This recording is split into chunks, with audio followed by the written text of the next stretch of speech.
Friends, आप लोग को स्वागत है मेरे इस चैनल में। आप लोग मेरे चैनल पे नए हैं तो चैनल को सब्सक्राइब करें, लाइक करें, ज़्यादा से ज़्यादा शेयर करें। आज हम लोग करने वाले हैं 10th क्लास के संस्कृत चैप्टर 2 का ऑब्जेक्टिव। ठीक है, तो आपके सामने पहला ऑब्जेक्टिव है कि एशिया महादेश का सबसे बड़ा सेतु कौन है। एशिया महादेश का सबसे बड़ा सेतु सेतु कौन है। ठीक है, तो आपका राइट आंसर होगा वो सी होगा। ठीक है, तो आप लोग को बतला दें कि मेरे इस चैनल के द्वारा 10th क्लास के लिए सभी सब्जेक्ट का ऑब्जेक्टिव चैप्टर वाइज कराया जा रहा है। जो बिहार बोर्ड में एग्ज़ाम देने वाले हैं 2025 में, उनके लिए बहुत ही बेस्ट तैयारी कराई जा रही है। तो आप लोग चाहते हैं कि बिहार बोर्ड में जो 50 नंबर का ऑब्जेक्टिव पूछा जाता है उसमें 50 में से 50 अंक लाना है, तो मेरे चैनल से जुड़ जाइए और ज़्यादा से ज़्यादा शेयर कीजिए ताकि जो भी मैट्रिक का एग्ज़ाम 2025 में देने वाले हैं उनको कुछ लाभ मिल जाए। ठीक है, इस चैनल के माध्यम से हम लोग 10th क्लास के सारे सब्जेक्ट का चैप्टर वाइज ऑब्जेक्टिव कर रहे हैं। ठीक है, बायोलॉजी, फिजिक्स हो गया, केमिस्ट्री हो गया, ठीक है, संस्कृत हो गया, हिस्ट्री हो गया, ठीक है, हिंदी हो गया, पोल साइंस हो गया, ज्योग्राफी हो गया, इकोनॉमिक्स हो गया। ठीक है, सारे सब्जेक्ट का चैप्टर वाइज ऑब्जेक्टिव है इस चैनल के द्वारा कराया जा रहा है ताकि किसी भी प्रकार के बिहार बोर्ड में क्वेश्चन पूछा जाए तो छूटे ना, है ना, 50 में से 50 नंबर प्राप्त हो। तो चलते हैं क्वेश्चन पे, है ना। एशिया महादेश का सबसे बड़ा सेतु कौन है, तो वास्तुशिल्प। चलते हैं दूसरे नंबर क्वेश्चन पर। दूसरा नंबर क्वेश्चन है यूनान के राजदूत कौन थे। जो चैप्टर 2 अगर पढ़ चुके हैं ना, वो आराम से 20 नंबर का क्वेश्चन ये बना लेंगे। ठीक है, उनके लिए बहुत ही इजी क्वेश्चन है, और जो नहीं पढ़े हैं उनके लिए ये बहुत हार्ड है ना। जो पढ़ लेते हैं उनके लिए इजी होता है, जो नहीं पढ़ते हैं वो बोलते हैं हार्ड है। तो ऐसा कुछ भी नहीं है। अगर पढ़ लिए हैं, आपको पता है, आपका आंसर इसका मालूम है ना, किसी भी क्वेश्चन का आंसर आपको मालूम है तो ईजी है, और नहीं मालूम हो तो बोलते हैं हार्ड है। ऐसा कुछ नहीं है ना। अगर पढ़ रहे हैं तो सब चीज़ ईजी है आपके लिए। ठीक है, चलते हैं यूनान के राजदूत कौन थे। ठीक है, तो चैप्टर 2 में पढ़े होंगे पाटलिपुत्रम वैभव। उसमें बताया गया है कि राजदूत जो था वह इसमें कौन था, है ना। आपके सामने 4 ऑप्शन है, तो मेगास्थनीज था, वो कोची था, राजदूत था यूनान के। चलते हैं 2 नंबर क्वेश्चन पर, सॉरी 3 नंबर। पाटलिपुत्र किस राजा की राजधानी, किस राज्य की राजधानी है। बताओ, ये पाटलिपुत्र है वह राजधानी है, तो किस राज्य का एक राजधानी है।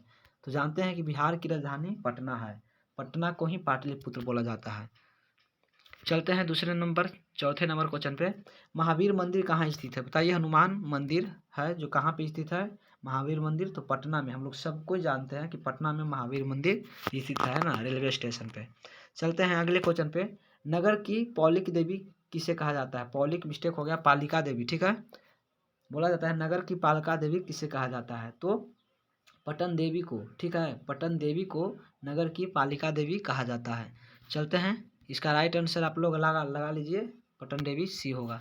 चलते हैं 6 नंबर क्वेश्चन पे। कर कुमौदी महोत्सव का वर्णन कब मनाया जाता है। यहाँ पे मिस्टेक हो गया है ना। कुमौदी बोला जाए, कुमौदी महोत्सव का वर्णन, सॉरी यहाँ पे मिस्टेक है। ठीक है, क्वेश्चन है कि कुमौदी महोत्सव है ना, वह कहाँ मनाया जाता है। ठीक है, समझ में आया। कुमौदी एक महोत्सव है, एक पर्व है, तो कहाँ मनाया जाता है ना, यही क्वेश्चन है। तो इसका राइट आंसर होगा वो पाटलिपुत्र। ठीक है, चलते हैं अगले नंबर क्वेश्चन पे। अगला नंबर क्वेश्चन है, प्राचीन काल में पाटलिपुत्र की शोभा और रक्षा व्यवस्था अति उत्कृष्ट थी। ठीक है, तो बतलाइए, प्राचीन काल में किसके समय में पाटलिपुत्र की शोभा बहुत ही वैभव था, बहुत अच्छा व्यवस्था था। ठीक है, तो हम लोग जानते हैं कि जो पटना का शोभा था, व्यवस्था था, बहुत बढ़िया था, वो चंद्रगुप्त मौर्य के काल में। ठीक है, चलते हैं 8 नंबर क्वेश्चन पे। पाटलिपुत्र का नामांतर क्या है। बोला जा रहा है कि पाटलिपुत्र का नामांतर मतलब दूसरा नाम इनमें से कौन है जो पाटलिपुत्र को, है ना, पाटलिपुत्र को जाना जाता था, किस नाम से पाटलिपुत्र को जाना जाता था। तो आपके सामने 4 ऑप्शन है ना। 4 ऑप्शन में वह कौन सा नाम है जो पाटलिपुत्र का ही नाम है। तो जानते हैं हम लोग कि पाटलिपुत्र को पहले कुसुमपुर नाम से भी जाना जाता था। ठीक है, तो राइट आंसर डी होगा। अगला है, कूटनीमता के रचना कौन है ना। कूटनीमता के रचनाकार कौन है, तो हम लोग जानते हैं कि कूटनीमता के जो रचनाकार हैं वो दामोदर गुप्त हैं। ठीक है, इसका राइट आंसर होगा बी। चलते हैं 10 नंबर पर। चंद्रगुप्त किस राजवंश के संस्थापक थे। तो चंद्रगुप्त मौर्य थे ना, तो मौर्य वंश के संस्थापक थे। तो आपका राइट आंसर ए होगा, मौर्य वंश। अगले क्वेश्चन पर चलते हैं। 11 है सिखों के 10वें गुरु कौन थे? तो सिखों के 10वें गुरु थे वो गुरु गोविंद सिंह थे। ठीक है, आपका राइट आंसर होगा वो ए होगा। समझ में आ गया? राइट आंसर आप ए लगा लीजिए। ध्यान दीजिएगा, सिख के 10वें गुरु, आप लोग बताइएगा कि सिख के प्रथम गुरु कौन थे? हिंदी में है ना, जो चैप्टर 1 है पद का गोधली में, उसमें भी बताया गया है सिख धर्म के संस्थापक कौन थे, है ना। पहला गुरु कौन थे, 10वां गुरु कौन थे, फिर 5वां गुरु कौन थे। ठीक है, तो सारे गुरु के बारे में बताया गया है, तो हम लोग जान चुके हैं, है ना। आप लोग मेरे वीडियो को, पिछले वीडियो को नहीं देखे हैं तो इस वीडियो के नीचे डिस्क्रिप्शन में उसका लिंक है। ठीक है, उस लिंक पे क्लिक कीजिए और मेरे सारे वीडियो को देख सकते हैं। उसमें बताया गया है ना, कि सिख के 10वें गुरु कौन थे, है ना, प्रथम गुरु कौन थे और 5वें गुरु कौन थे।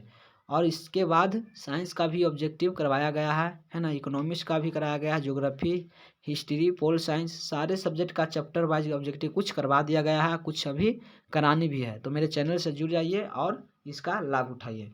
चलिए, सिखों के 10वें गुरु कौन थे? तो वो गुरु गोविंद सिंह थे। चलते हैं अगले नंबर क्वेश्चन पे।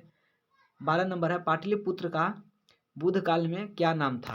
है ना, बुद्ध भगवान थे उस समय, पाटलिपुत्र का नाम क्या था? तो हम लोग जानते हैं कि उस समय पाटलीग्राम था। जब बुद्ध भगवान थे उस समय पटना का नाम था पाटलीग्राम। चलते हैं अगले नंबर क्वेश्चन पे। कह रहा है पटना के किस दिशा में गंगा बहती है? ये सब कोई जानता है कि उत्तरी दिशा में गंगा बहती है। राइट आंसर आपका सी होगा। चलते हैं अगले नंबर पे। कह रहा है कि किस काल में पटना का नाम पाटलीग्राम था? अभी अभी बताया है कि पाटलीग्राम किसके समय में नाम था? तो यह जो नाम था ना, बुद्ध भगवान के समय में। तो बुद्ध के समय पटना को पाटलीग्राम के नाम से जाना जाता था। अगला क्वेश्चन है, गोलघर कहाँ स्थित है? इतना इजी क्वेश्चन किसी को पता नहीं हो सकता है, ऐसा तो हो ही नहीं सकता, है ना। सबको पता है, बच्चे बच्चे को पता है कि गोलघर कहाँ में है, तो पटना में है। अगले नंबर क्वेश्चन पर चलते हैं। हम लोग को संस्कृत में जो दूसरा चैप्टर जो है ना, उसमें पटना के बारे में ही पढ़ना है। ठीक है, समझ में आ गया? तो पटना में जो भी है ना, प्रचलित, उसके बारे में इसमें जानना है। तो अगला है, पाटलिपुत्र का इतिहास कितना पुराना है? पटना का जो इतिहास है वो कितना पुराना है? तो 2500। ठीक है, 2500 वर्ष पुराना है। अगला क्वेश्चन है, पटना का नाम किस काल में प्रसिद्ध हुआ? बतलाइएगा कि पटना का जो नाम है वो प्रचलित यानी प्रसिद्ध कब हुआ था? तो बता दें कि मध्यकाल में पटना का नाम प्रचलित हुआ था। अगला नंबर क्वेश्चन देखेंगे। कह रहा कि आर्किटेक्चर सेतु पुल कहाँ अवस्थित है? तो हम लोग जानते हैं कि यह पुल जो है पटना में, ठीक है, अवस्थित है। अगला क्वेश्चन है 19 नंबर, सेकेंड लास्ट है। पटना शब्द की कौन सी शब्द से उत्पत्ति हुई है? पटना जो शब्द बना है आपका, है ना, पटना जो बोलते हैं, यह जो बना है किस शब्द से बना है? तो हम लोग जानते हैं कि पटना शब्द जो बना है पतनत से। ठीक है, पतनत शब्द से इसका निर्माण हुआ है। ठीक है, राइट आंसर आपका सी होगा। तो मेरे चैनल से जुड़ जाइए और सारे सब्जेक्ट का ऑब्जेक्टिव है जो चैप्टर वाइज प्राप्त कीजिए। ठीक है, ताकि आपको जो भी बिहार बोर्ड में पूछा जाए उसमें से 50 में से 50 आपको क्या हो, प्राप्त हो। ठीक है, तो इससे पहले के वीडियो आप लोग नहीं देखे हैं तो इस वीडियो के नीचे डिस्क्रिप्शन में उसका लिंक दिया हुआ है, आप लोग वहाँ से जा कर के मेरे सारे वीडियो को देख सकते हैं और 2025 के बेस्ट तैयारी कर सकते हैं। चलते हैं अगले नंबर क्वेश्चन पे। लास्ट क्वेश्चन है, कह रहा कि पाटलिपुत्र में किस महापुरुष का जन्म हुआ था? तो अभी अभी हम बताए थे पिछले क्वेश्चन में कि 10वां गुरु जो थे सिख के, वो कौन थे? तो गुरु गोविंद सिंह थे। और इनका जो जन्म हुआ था ना, वो पटना में ही हुआ था। ठीक है, तो वही पूछा जा रहा है कि पाटलिपुत्र में किस महापुरुष का जन्म स्थान है? तो हम लोग जानते हैं कि गुरु गोविंद सिंह का जो जन्म हुआ था वह पटना में हुआ था। राइट आंसर आपका गुरु गोविंद सिंह होगा। ठीक है, तो इससे पहले साइंस का, है ना, ऑब्जेक्टिव करवाया गया है। बायोलॉजी, फिजिक्स, केमिस्ट्री, है ना, इकोनॉमिक्स हो गया, ज्योग्राफी हो गया, आपका पोल साइंस हो गया, हिस्ट्री हो गया, हिंदी संस्कृत हो गया, सारे सब्जेक्ट का चैप्टर वाइज ऑब्जेक्टिव हम लोग कर रहे हैं। तो आप भी चाहते हैं कि 2025 में, है ना, 50 में से 50 अंक प्राप्त कर सकते हैं, तो मेरे चैनल से जुड़ जाइए और गारंटी है कि 50 में से 50 नंबर हम लोग प्राप्त करेंगे। बस थोड़ा सा मेहनत करने की आवश्यकता है। मिलते हैं अगले वीडियो में।